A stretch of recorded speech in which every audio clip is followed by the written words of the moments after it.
My oldest son sent Mu Epsilon 60 cents. I thanked him and asked if the fees were higher.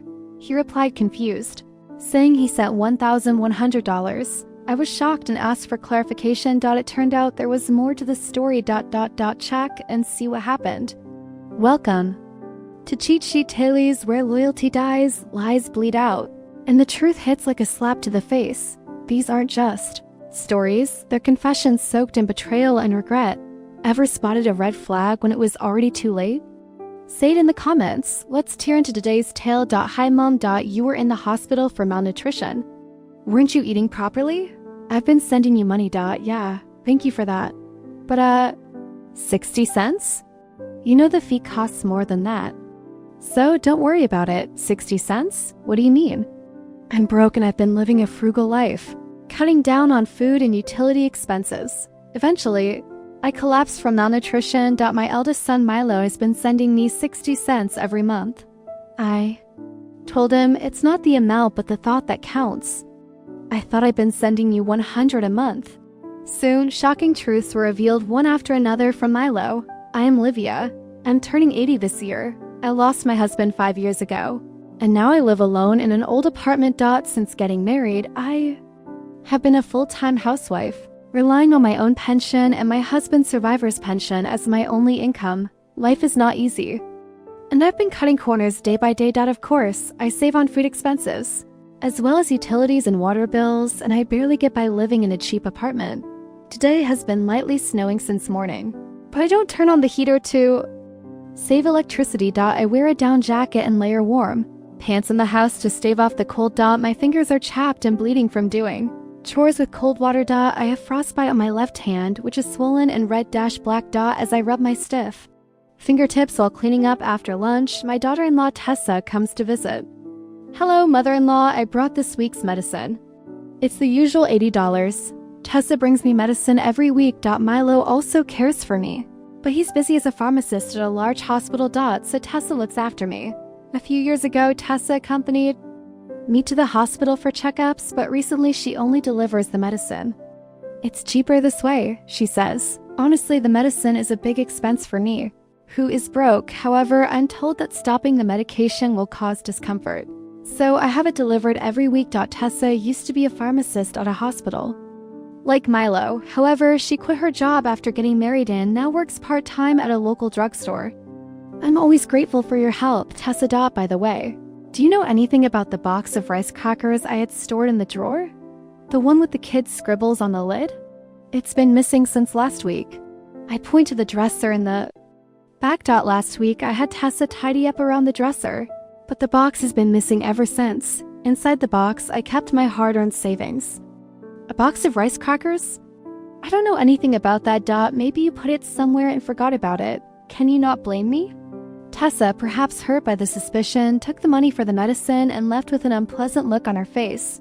I can't argue with that. After putting away the medicine, I grabbed my cane and went toward the post office. Today is the end of the month.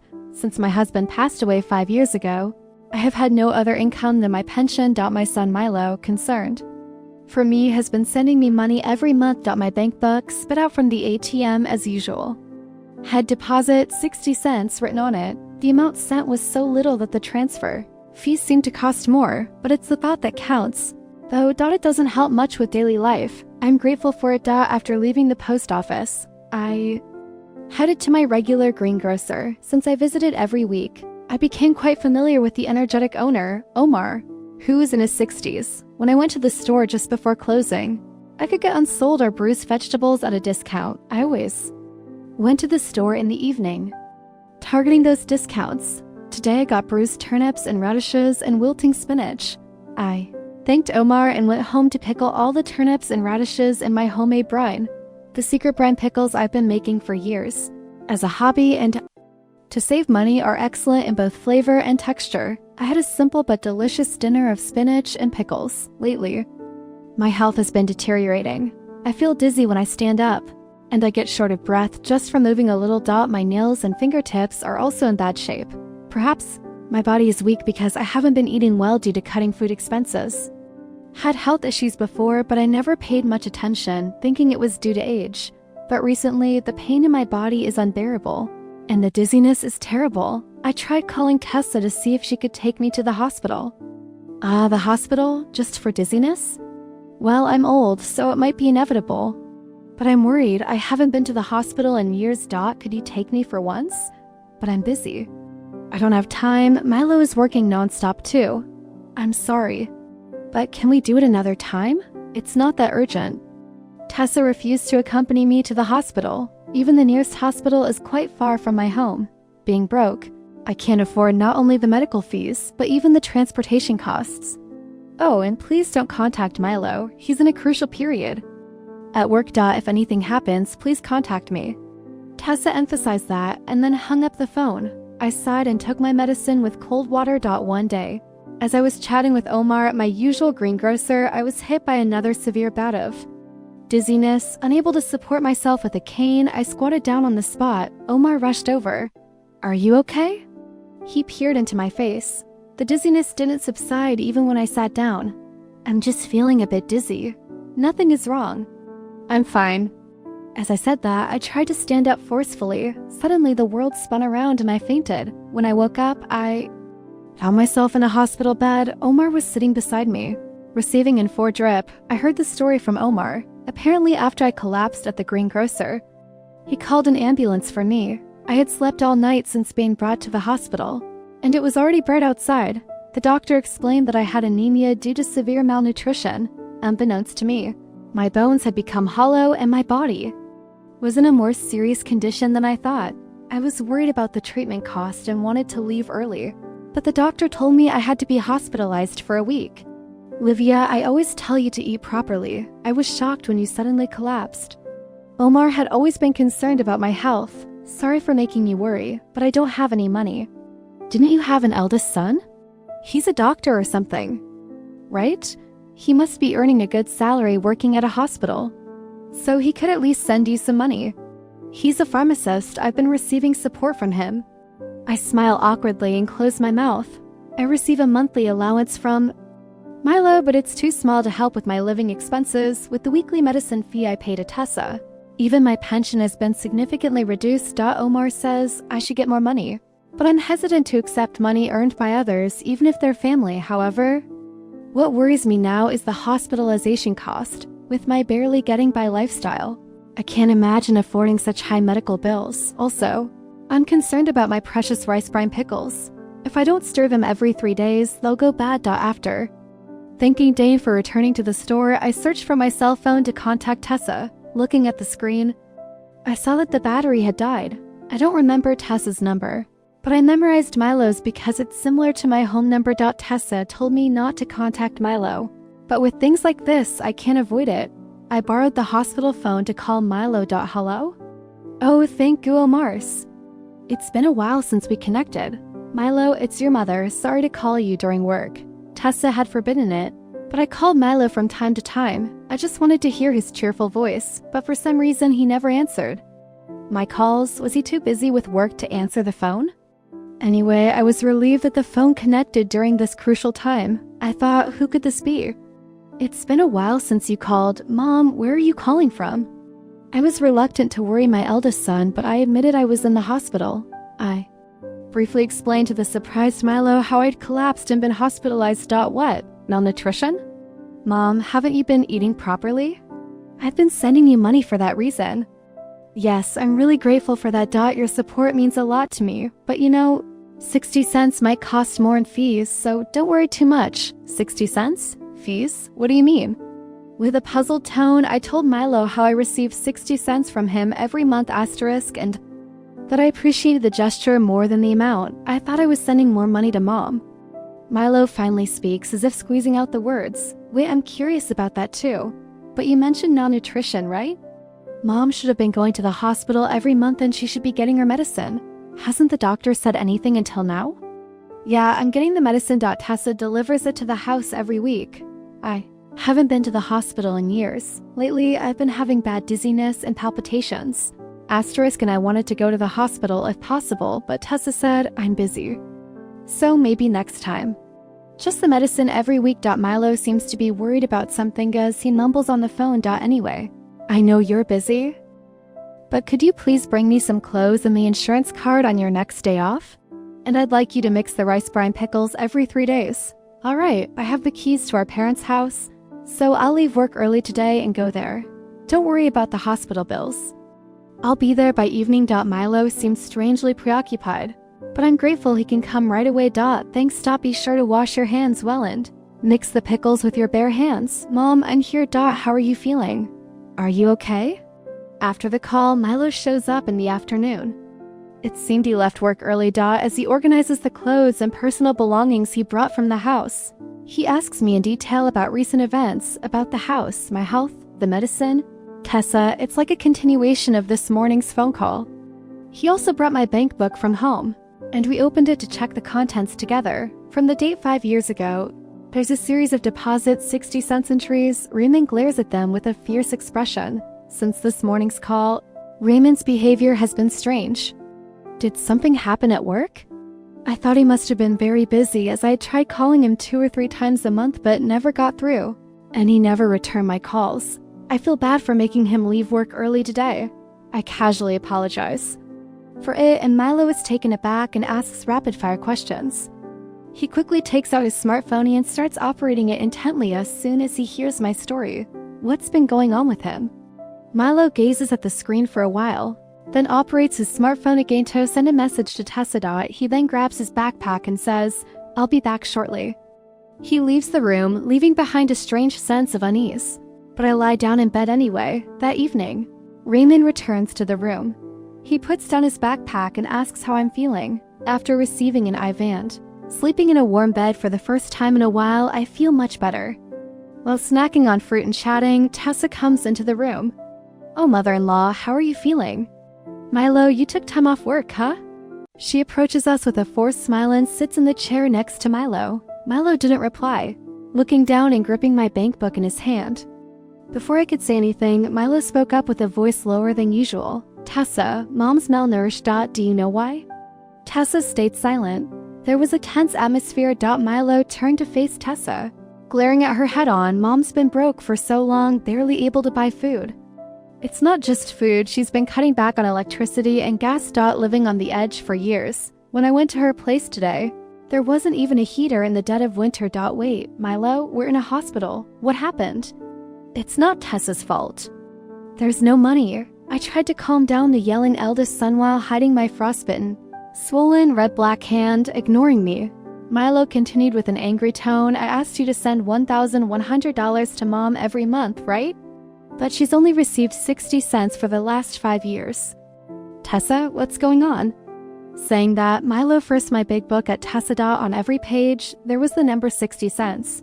I couldn't believe my ears. I don't remember ever receiving $1,100. The money from Milo was always 60. Tessa, cornered by the furious Milo, looked away from the bank book and fell silent. "That's not all. I gave you $150 every week for Mom's medical expenses and medication, right? You said you were using the leftover money to buy her necessities and groceries, but there were only withered vegetables in her room. The fridge was empty." "Be quiet. I gave her the medicine." "What kind of medicine?" "Without a doctor's prescription, you decided to prescribe it yourself?" "All that was in Mom's house were basic vitamins. You bought some random vitamins at the drugstore where you work, put them in a medicine-like bag and handed them over?" "Did you? What were you thinking?" Milo's tone was stern. "I had no choice. I needed the money." Tessa yelled back to the furious Milo. Even though this was a private room, we were still in a hospital. As I was shocked by the contents of the eldest son and his wife's conversation, I felt anxious. "You needed money, so you stole Mom's precious savings from her. Dresser too." With that, Milo pulled a crushed box out of his backpack. On the lid was a drawing of my husband and me, drawn by Milo when he was a child. It was the box of rice crackers I'd been searching for the last week. I too was so shocked that I gasped. "What? No way." I didn't want to believe it either, but I found it while searching through our trash. "After you said it disappeared a week ago." "He really did it, didn't he?" Faced with undeniable proof, Tessa turned pale and lost her words. "So what did you do with the $250,000 that was in this box, huh? And the $1,100 you were supposed to send to Mom every month? The hospital fees and the medicine fees. Where did it all go?" Milo demanded. Stop nagging, there's no money left. Tessa, who had been trembling as she stared at the box, eventually stood up, knocking over her chair, and yelled back defiantly, It's all your fault anyway. You always ignored me and focused on your mother. Kate is way better than your husband. Huh, Kate? He's the coolest host at the club around here. I've been supporting him, and soon he'll be #1. He said he's saving all the money I've given him for our life together. Tessa excitedly continued talking. Both Milo and I stared at her blankly. I didn't quite understand, but it seemed she had fallen for a man and was providing him with money. Apparently, she needed a lot of money for that. All right, Tessa. I get it. Let's get a divorce. Right here for the sake of your life with this bang guy. Milo quietly said this and took out the divorce papers and a seal from his backpack, placing them on the side table. I never want to see your face again. Sign the divorce papers here. Pack your things tonight and leave the house. I'll stay at the hospital tonight. Milo's voice was firm, leaving no room for negotiation. What? Don't be so selfish. You can't just suddenly... Tessa, do you even realize what you've done? Faking medicine, stealing money. If you don't want a divorce, we can go straight to the police instead. Tessa, who had been so confident, flinched under Milo's intimidating gaze and eventually started making tearful excuses. I had no choice. My part-time job wasn't enough. I took a little from the money you sent and the medicine fees, but I know it was wrong. Besides, neither you nor your mother noticed for years, right? You both share some responsibility. Enough! I don't know when you did it, but you went through my phone and blocked Mom's number.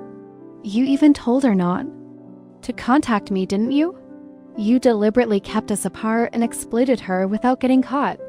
Rima's anger was palpable as he slammed the divorce papers on the table with his fist. Tessa flinched. Anyway, Tessa, this is goodbye. I'll make sure you pay back every penny you've taken from us. Remember that. If you don't, we're going to the police. Milo's voice was resolute. Finally realizing the gravity of her actions, Tessa couldn't say anything and signed the divorce papers with tears in her eyes. Tessa left the house that night as Milo had told her to, almost like she was running away in exchange for not reporting her to the police. Milo made sure to demand repayment of the money she'd taken, the amount she'd taken over the last 5 years since my husband's death, including the money for living expenses and medicine. In total, it amounted to over $900,000. I was shocked. Tessa later lost contact with the host she had given so much money Tone went berserk in the club, getting herself banned. Bad rumors seemed to spread from nowhere, and before she knew it, they reached her part-time job, resulting in her being fired. With her income gone and not a penny to her name, Tessa couldn't rent an apartment and had to spend some time sleeping in internet cafes. But what happened to her after that is unknown. I had almost given up on getting back the money Tessa had taken. She had disappeared, but her family, who learned of the situation, decided to repay the debt in small amounts on her behalf. It might be difficult to recover the full amount of stolen money, but I was happy with their gesture. After being discharged from the hospital, I decided to leave with Milo. We're living peacefully together in the house Tessa left, just the two of us. I had been forced to live a difficult life, being exploited by Tessa, but now in our warm, comfortable home, I'm eating well and my health has improved. Omar, the greengrocer who has always been worried about me, finally felt relieved. I still continued to make my specialty pickles. I used to do it just as a hobby and for saving money, but now, with Milo's help, we're sharing information on how to make good pickles and delicious pickle recipes. In a few years, my pickle channel became hugely popular, possibly because an 80-year-old content creator was a novelty. And now it brings in an amazing income. I had always thought that making money was impossible for me, as I had never worked as a full-time employee. But even I can be useful to others, more than earning money. I've come to know the happiness of bringing joy to others and now live a fulfilling life every day.